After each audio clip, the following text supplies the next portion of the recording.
Senator Narita Rivera O'Reilly and Kurt AVLA proposed to their constituents to transfer the management of the Annie Abramson Pier on St. Croix to the West Indian Company Incorporated, also known as WICO.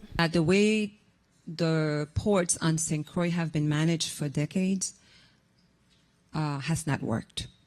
I think that is evident by the decrease in cruise ships visiting the island of St. Croix. And we need to start looking ahead. Bill 32-0016, proposed to expand the cruise industry on St. Croix, notes that governmental action is necessary to remedy the financial crisis in the territory, especially on St. Croix, which lost one of its largest employers, Hovensa Refinery.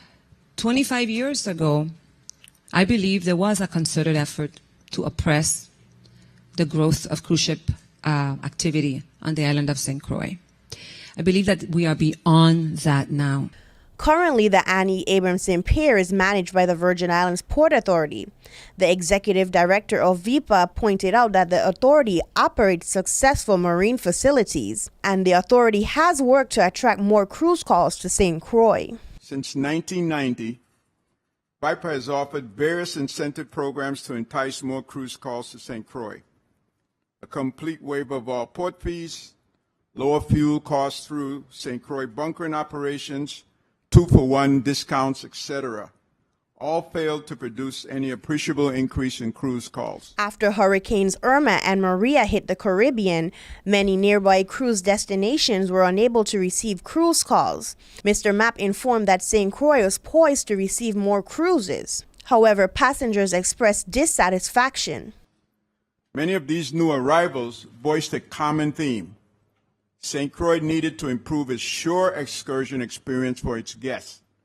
Senator Terrence Nelson implored that St. Croix and St. Thomas districts should never compete against one another.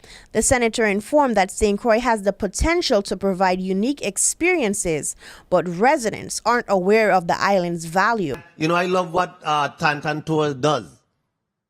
Who else is going to take them off-road? All the hiking association members getting old. Who's going to take them to see the landscape in the bush that many of you haven't even seen?